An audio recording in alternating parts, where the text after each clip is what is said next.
Hi friends, तो आज हम सीखने वाले हैं माइक्रोसॉफ्ट एक्सेल। माइक्रोसॉफ्ट एक्सेल में डाटा एंट्री कैसे करते हैं। तो सबसे पहले माइक्रोसॉफ्ट एक्सेल को शुरू करने से पहले हम एक्सेल के बारे में जान लेते हैं। एक्सेल सॉफ्टवेयर माइक्रोसॉफ्ट कंपनी के द्वारा बनाया गया माइक्रोसॉफ्ट ऑफिस के एक पैकेज का सॉफ्टवेयर होता है। वैसे तो फ्रेंड्स एमएस ऑफिस के काफ़ी सारे वर्जन जैसे ऑफिस 2007, ऑफिस 2010, ऑफिस 2016, ऑफिस 2019, लेकिन आप इस वीडियो को देखने के बाद इसमें से ऑफिस के किसी भी वर्जन के एक्सेल में काम करना सीख जाएंगे। यदि आपके कंप्यूटर में इनमें से कोई भी वर्जन है तो आपको इसका कोई फ़र्क नहीं पड़ेगा। अब हम बात करते हैं एक्सेल का यूज़ कहाँ कहाँ किया जाता है।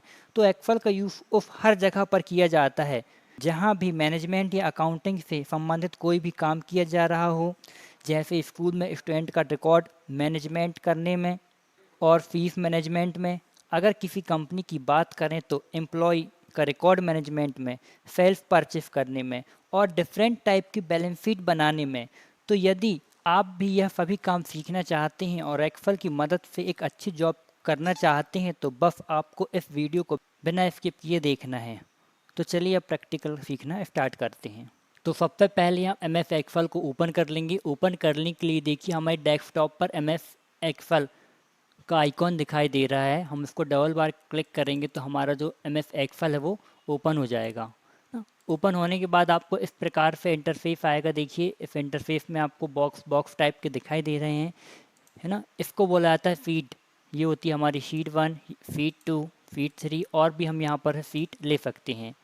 आपको राइट साइड में यहाँ पर कॉर्नर में देखिए कट का, मिनिमाइज का और मैग्नीमाइज का ऑप्शन दिखाई दे रहे होंगे। तो कट जो होता है यहाँ पर फिर क्लोज, जो हमारा जो एम एस एक्सेल चल रहा है, प्रोग्राम जो चल रहा है, रन हो रहा है, वो क्या हो जाएगा, क्लोज हो जाता है यहाँ पर से। और यहाँ पर मिनिमाइज हम अगर करेंगे तो यहाँ पर टास्क बार में आ जाएगा हमारा जो प्रोग्राम है, जो एक्सेल है, यहाँ पर टास्क बार में आ जाएगा। फिर इसके बाद हम यहाँ पर मैक्सिमाइज कर सकते हैं। यहाँ पर इसके साइड में देखिए रेड रेड पट्टी में जो दिखाई दे रहा है आपको, इसको बोला जाता है टाइटल बार।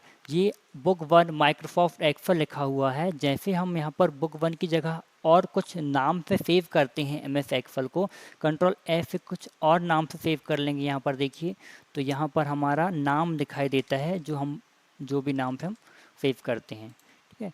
ये होता है हमारा टाइटल बार माइक्रोसॉफ्ट एक्सेल। इसके साइड में आपको यहाँ पर लेफ्ट साइड में छोटे छोटे ऑप्शन दिखाई दे रहे होंगे, सेव का, अंडू का, रैंड। ये होता है हमारा टूल बार। टूल बार में आपको बहुत सारे ऑप्शन मिल जाएंगे। देखिए सेव का है, ईमेल का है, क्विक प्रिंट का है, अंडू रैंडो का ऑप्शन मिल जाते हैं। तो हम यहाँ पर क्विक एक्शन लेने के लिए इसका यूज़ करते हैं।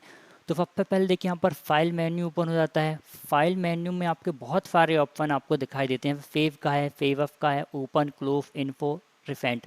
तो सेव से नॉर्मली फाइल जो होती है हमारी सेव होती है। और इसके बाद यहाँ पर सेव अप का यूज़ होता है। तो सेव और सेव अप में क्या अंतर है, देखिए सेव और सेव अप में ये अंतर है कि हम जैसे कोई भी फाइल को सेव करते हैं एक्सेल की, ठीक है, तो ऑलरेडी हम सेव होते जा, अगर हमको इसको पीडीएफ में सेव करना है तो हम सेव अप का यूज़ करेंगे। अगर हमको यहाँ पर इसको, ये एक्सेल की वर्क बुक में सेव हो रहा है, ठीक है, जो भी हम लिख रहे हैं वो एक्सेल की वर्क बुक में सेव हो रहा है। अगर हमको पीडीएफ में सेव कर रहे हैं तो हम सेव अप का यूज़ करेंगे। फिर नीचे ओपन, ओपन का यूज़ हो जाता है। यहाँ पर ओपन हो जाएगा हमारा जो प्रोग्राम्स है। इसके बाद हम यहाँ पर आएंगे क्लोज, तो हमारा जो विंडो क्लोज हो जाएगी। इन्फो, इन्फॉर्मेशन अबाउट, जो फाइल हमारी खुली उसकी इन्फॉर्मेशन है। रिसेंट, रिसेंट वाले में जो वर्कबुक में जो हमारे फ़िलहाल में जो एक्सेल में जो भी फाइल खुली हुई थी, एम एस एक्सेल एग्जाम्पल, इस प्रकार से, तो वो रिसेंट में दिखाई देता है। न्यू में आपका न्यू वर्कबुक आ जाता है। प्रिंट में प्रिंट का आता है, प्रिंट करने के लिए। इसके बाद सेव एंड सेंड का ऑप्शन है, तो यहाँ पर सेव होता है। हेल्प ऑप्शन में यहाँ पर जो भी हमारे एक्सेल के ऑप्शन है वो दिखाई देता है। और इसके बाद आपको देखिए एग्जिट का ऑप्शन है, तो हम यहाँ पर क्लिक करेंगे तो क्या हो जाएगा, ये एग्जिट हो जाएगा। और यहाँ पर डोंट सेव करके माइक्रोसॉफ्ट एक्सेल को क्लोज करने के लिए बोल रहा है, तो हम यहाँ पर डोंट सेव कर लेते हैं। तो ये क्लोज हो गया देखिए। और फिर से हम यहाँ पर जाएंगे तो ये होता हमारा सॉफ्टवेयर वाला फाइल मेन्यू, ठीक है। फाइल मेन्यू के बाद आपको आ जाता है देखिए होम टैब, इंफा tab, page layout tab, formula tab, data tab, review tab और व्यू टैब। अब देखिए इनको बोला जाता है टैब। और इन टैब के सबके अलग अलग ग्रुप्स होते हैं ना, अलग अलग ग्रुप। जैसे कि ये होम टैब में ये क्लिपबोर्ड ग्रुप है, फ़ॉन्ट ग्रुप है, अलाइनमेंट्स ग्रुप है, number group, style group, cell group और एडिटिंग ग्रुप। हम कोई भी क्लास में पढ़ते हैं, 12वीं में पढ़ रहे हैं तो साइंस का अलग ग्रुप रहता है, उसमें साइंस से ही रिलेटिव पूरे बच्चे बैठते हैं, ठीक है। आर्ट्स वाले ग्रुप में आर्ट्स वाले बच्चे बैठते हैं। इसी प्रकार से जैसे फ़ॉन्ट वाला ग्रुप है तो इसमें फ़ॉन्ट से रिलेटिव भी काम किया जाता है, जैसे कि फ़ॉन्ट को बोल्ड करना, इटैलिक करना, अंडरलाइन करना, है ना, फ़ॉन्ट का साइज बदलना, कलर करना, ये सब फ़ॉन्ट ग्रुप में आ जाता है। क्लिप बोर्ड ग्रुप में, अलाइनमेंट्स ग्रुप में, तो इन सब के अलग अलग ग्रुप्स होते हैं और ग्रुप्स के अंदर अपने आप ही अलग अलग ऑप्शंस होते हैं। और ये जो दिखाई दे रहा है आपको यहाँ से लेके यहाँ तक, ठीक है, इसको बोला जाता है रिबन। देखिए कंट्रोल F1 करता हूँ मैं तो हमारा जो रिबन था वो क्या हो गया, गायब हो जाता है। तो फिर से हम कंट्रोल F1 कर लेते हैं तो ये हमारा रिबन जो है आ जाएगा। इसके बाद हम नीचे ही आते हैं, जैसे नीचे आने के बाद आपको ये दिखाई देता है, इसको बोला जाता है नेम बॉक्स। ये जो हमारे सेल का नेम दिखाई देता है, ये जो बॉक्स आपको दिखाई दे रहा है ये ना, ये इसको बोला जाता है सेल। और ये होता है हमारा फार्मूला बार। हम जो भी फार्मूला इसमें यूज़ करते हैं तो वो हमारा यहाँ पर दिखाई देता है रॉ बोला जाता है। मैनुअली कंट्रोल के साथ हम डाउन एरो प्रेस करेंगे तो MS एक्सेल 2010 में के वर्जन में 10,48,576 रो है ना। और कंट्रोल के साथ अप एरो करके कंट्रोल के साथ राइट एरो करेंगे तो इसमें ये वाली जो लाइन होती है XFD तक, ये वाली जो लाइन है ना, इनको क्या बोला जाता है, कॉलम बोला जाता है ना, ठीक है। XFD तक, ये XFD तक 16,384 क्या होती हैं, कॉलम्स होती हैं। और इन्हीं से मिलकर क्या बनता है, हमारा सेल बनता है, ठीक है। ये वाली जो लाइन होती है, ये जो गई हैं है ना, ये वाली, इनको बोला जाता है रॉ, ठीक है। ये 10,48,576 रो होती हैं। और ये वाली जो लाइन होती है ये वाली, इनको बोलता है कॉलम। इनसे मिलकर हमारा क्या बनता है, सेल बनता है। और सेल हमको यहाँ पर दिखाई देता है, सेल का नाम जो होता है यहाँ पर हमको दिखाई देता है नेम बॉक्स में। अब जैसे ही हम कोई भी डाटा बनाते हैं, ठीक है, या स्टूडेंट डाटा बना रहे हैं या और कुछ भी डाटा बना रहे हैं, तो सबसे पहले हम यहाँ पर सीरियल नंबर लिखाएंगे। देखिए सीरियल नंबर टैब से यहाँ पर हम नाम है और इसके बाद रोल नंबर लिखते हैं ना। अब मैं इसको टाइप कर लेता हूँ जल्दी। यहाँ पर हम सब्जेक्ट के नाम लिख लेते हैं, जैसे मैथ्स है।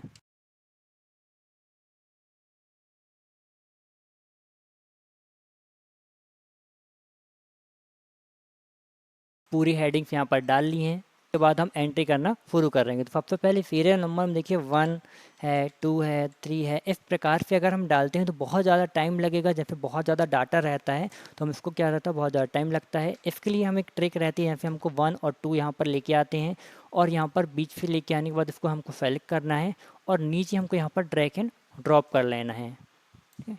ये हो जाता है। फिर इसके बाद आपको नाम लिखना है आपको।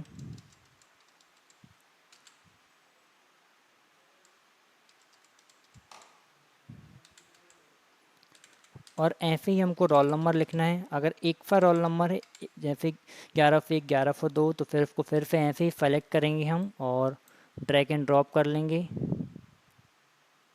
एक तो ये तरीका होता है हमारा। और एक और तरीका होता है, जैसे हमने यहाँ को डिलीट करते हैं, देखिए यहाँ पर हमको लिखना है 1 और कंट्रोल के साथ इसको ड्रैग एंड ड्रॉप करेंगे तो भी हमारा क्या, ये आ जाएगा, ठीक है।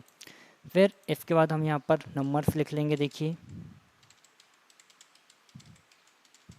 ये फिर हमको क्या करना है, टोटल का फार्मूला लगाना है। टोटल यानी कि हमको करना है सम, इसको जोड़ना है। तो कोई भी फार्मूला हो गया है ना, एक्सेल में किसी भी फार्मूला लगाने से पहले हमको इक्वल टू बराबर लगाना होता है। बराबर लगाएंगे, बराबर लगाने के बाद FUM सम लिखेंगे, टैब दबाएंगे और हमको कहाँ से लेके कहाँ तक क्या करना है, प्लस करना है। हमको ये वाली यहाँ से लेके यहाँ तक क्या करना है, प्लस करना है।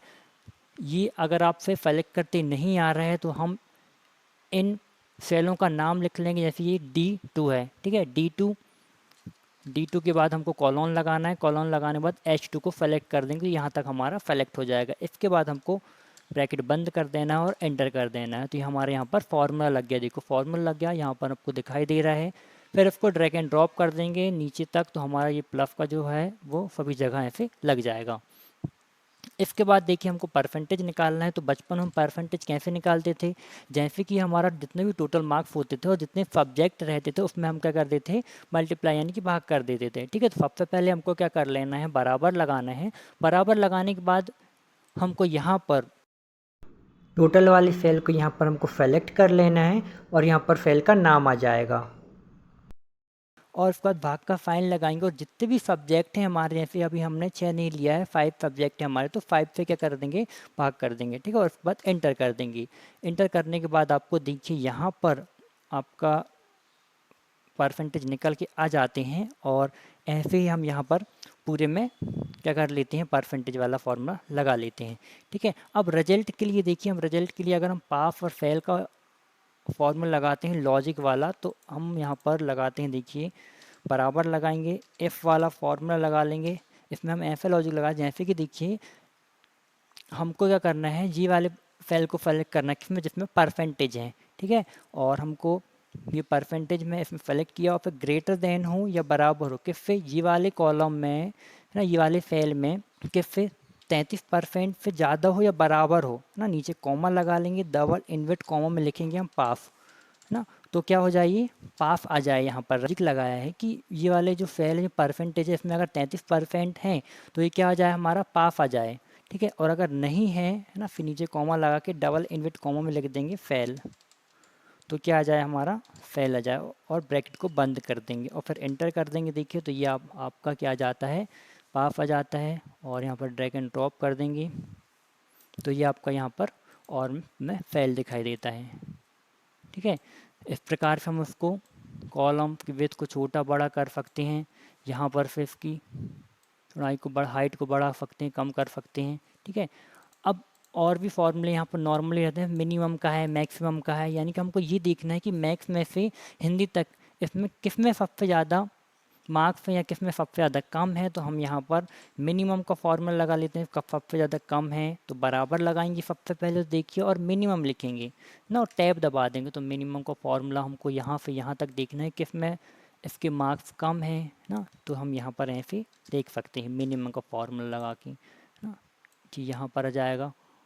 और मैक्सिमम बराबर लगाएंगे, मैक्सिमम वाला फॉर्मूला टैब लगाएंगे, और हम यहाँ पर मैक्सिमम का फॉर्मूला लगा सकते हैं ना। ये सिर्फ किसके लिए है कि हमको ये अगर ये देखना है कि हमको किस सब्जेक्ट में सबसे ज़्यादा मार्क्स मिले, किस में नहीं मिले, तो हम उसमें ये लगा सकते हैं। ठीक है, अब इसको हम जल्दी जल्दी देखिए एंटर कर लेते हैं। इसमें हो क्या रहा है, हमने जैसे ही हमने यहाँ पर फॉर्मूला लगाया हुआ है ना, टोटल का लगाया है, परसेंटेज का लगाया है, रिजल्ट लगाया है, मैक्सिमम मिनिमम का, तो ऑटोमेटिकली सब कुछ फील्ड हो रहा है ना। जैसे हम यहाँ पर फिल कर रहे हैं, जैसे तो देखिए पूरा सम हो रहा है, हमारा जुड़ रहा है। इसके बाद हमारा क्या निकल रहा है, परसेंटेज निकल रहा है, पास या फेल का निकल रहा है, और मैक्सिमम मिनिमम भी हमारे यहाँ पर दिखाई दे रहा है। ठीक है,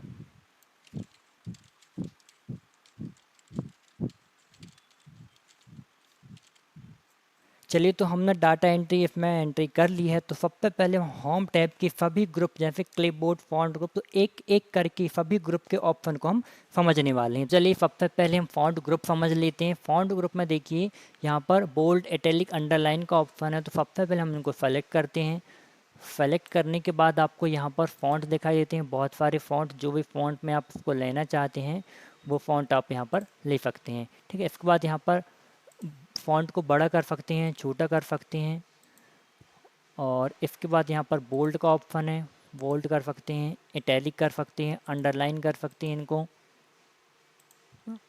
फिर यहाँ पर बॉर्डर का ऑप्शन है, हम यहाँ पर बॉर्डर लगा सकते हैं। यहाँ पर देखिए फिर फिल कलर का ऑप्शन है, जैसे हमको कलर को फिल करना है तो हम कलर फिल कर सकते हैं ये। और ये फ़ॉन्ट कलर है ना, यहाँ पर हमारा फ़ॉन्ट कलर है, तो इस प्रकार से हम फ़ॉन्ट कलर भी कर सकते हैं। इसके बाद देखिए क्लिपबोर्ड ग्रुप, क्लिपबोर्ड ग्रुप में सबसे पहले कट कॉपी का ऑप्शन है, यहाँ पर हम इसको सेलेक्ट करते हैं। देखिए इसको सेलेक्ट किए और इतना, और हम यहाँ पर कट कंट्रोल एक्स भी करेंगे तो भी कट हो जाएगा, ये कट हुआ यहाँ पर, और हम यहाँ पर लाके क्या कर लेते हैं, कंट्रोल वी करेंगे तो यह हमारा पेस्ट हो जाएगा। ठीक है, यहाँ से कट के यहाँ पेस्ट हो जाएगा। कंट्रोल जेड कर लेते हैं, और इसके बाद फिर हम यहाँ पर इसको सेलेक्ट करते हैं और इसको कॉपी करेंगे। तो कॉपी में क्या होता है, कट में क्या होता है, यहाँ से कट के दूसरी जगह पेस्ट हो जाता है और कॉपी में वहाँ भी रहता है और दूसरी जगह भी क्या हो जाता है, कॉपी हो जाता है ना। कॉपी करने के लिए पेस्ट करना पड़ता है, यानी कंट्रोल वी करना पड़ता है, ये वाले ऑप्शन का यूज़ करना पड़ता है। हम यहाँ पर माउस से भी कर सकते हैं या शॉर्टकट्स की कंट्रोल वी से भी कर सकते हैं। और हम इसको सेलेक्ट करके यहाँ राइट क्लिक करेंगे तो भी यहाँ पर कॉपी हो जाएगा। देखो यहाँ पर भी कॉपी हो जाएगा आपका, और यहाँ राइट क्लिक करके भी पेस्ट यहाँ पर हो जाता है। ये ना पेस्ट के ऑप्शन आपको दिखाई देते हैं। ये कंट्रोल जेड कर लेते हैं हम।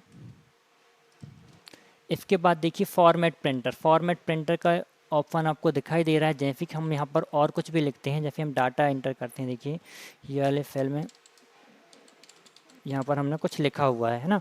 अब हमको क्या करना है, ये जो जो यहाँ पर हुआ है, जैसे बोल्ड हुआ, इटैलिक हुआ, अंडरलाइन हुआ है ना, इसमें हमको बहुत ज़्यादा टाइम लगेगा। अगर वही सब फॉर्मेटिंग हमको यहाँ भी कर लानी है, ये वाली, तो हम क्या करेंगे, इसमें क्लिक करेंगे और फॉर्मेट प्रिंटर में क्लिक करेंगे और नीचे यहाँ पर देखो झाड़ू यहाँ आ जाता है आपको, और ऐसे ड्रैग एंड ड्रॉप कर देंगे। तो जो जो हमने यहाँ पर बोल्ड, इटैलिक, अंडरलाइन, फॉन्ट बदला है, बॉर्डर लगाई, तो वो भी हमारा नीचे वाले डाटा में क्या हो जाएगा, यूज़ में आ जाएगा। ठीक है, तो ये होता है हमारा क्या, फॉर्मेट प्रिंटर। ठीक है, इसके बाद हम चलते हैं अलाइनमेंट वाले ग्रुप में। अलाइनमेंट वाले ग्रुप में देखिए, तो हम इसको सेलेक्ट करते हैं। सेलेक्ट करने के बाद आप यहाँ पर इसको राइट लेफ़्ट साइड में कर सकते हैं, टेक्स्ट को सेंटर में कर सकते हैं, लेफ़्ट साइड में कर लेंगे, है ना। और इसको समझने के लिए इसको हम इसकी हाइट को बढ़ा लेते हैं थोड़ा सा, और इसको हम सेलेक्ट करेंगे। देखो तो ये इस प्रकार से आप सेंटर में कर सकते हैं, ऊपर नीचे यहाँ पर आप कर सकते हैं। फिर आपका यहाँ पर डिज़ाइन आप डाल सकते हैं, बहुत सारे वर्टिकल टेक्स्ट, रोटेट वाला है ना, जो भी आपको करना है वो आप इसमें कर सकते हैं। नॉर्मल कंट्रोल जेड कर लेते हैं तो एक हो जाएगा वो। इसके बाद देखिए नेक्स्ट जो ऑप्शन है रैप टेक्स्ट का ऑप्शन है। रैप टेक्स्ट यानी कि हम यहाँ पे कुछ लिख रहे हैं, है ना, और हमको ये क्या करना है, एक ही बॉक्स में लेके आना है, एक ही सेल में लेके आना है। तो हम क्या करेंगे, इसमें क्लिक करेंगे और रैप टेक्स्ट में क्लिक कर लेंगे। देखो तो एक ही सेल में हमारा एडजस्ट हो जाएगा। ठीक है, इसके बाद देखिए मर्ज एंड सेंटर का ऑप्शन होता है हमारा। मर्ज एंड सेंटर से क्या होता है, मर्ज एंड सेंटर जैसे कि हमको यहाँ पर दो सेलों को या फिर दो से ज़्यादा सेलों को एक सेल में कन्वर्ट करना, तो हम इसको मर्ज कर सकते हैं। जैसे हम यहाँ पर देखिए इसको सेलेक्ट करेंगे नीचे वाला पूरा, और यहाँ मर्ज एंड सेंटर में क्लिक करेंगे। देखिए ये हमारा क्या हो गया, एक ही सेल में कन्वर्ट हो गया है ना, एक ही सेल बन गया। ये होता है मर्ज एंड सेंटर। फिर होता है हमारा नंबर वाला ऑप्शन। नंबर वाले ऑप्शन में देखिए आपको यहाँ पर डॉलर का ऑप्शन मिल जाता है। डॉलर है, परसेंटेज है, यहाँ पर हम डॉलर लगा सकते हैं, या फिर आप इंडियन रुपीस में लगाना चाहते हैं। जैसे हम यहाँ पर, इसलिए हम फैमबॉल्स में जाएंगे, यहाँ रुपीस, इंडियन रुपीस आ जाता है। यहाँ करेंसी वगैरह अगर आप लिख रहे हैं और इंडियन रुपीस लेके आना है तो आप यहाँ पर से भी लेके आ सकते हैं।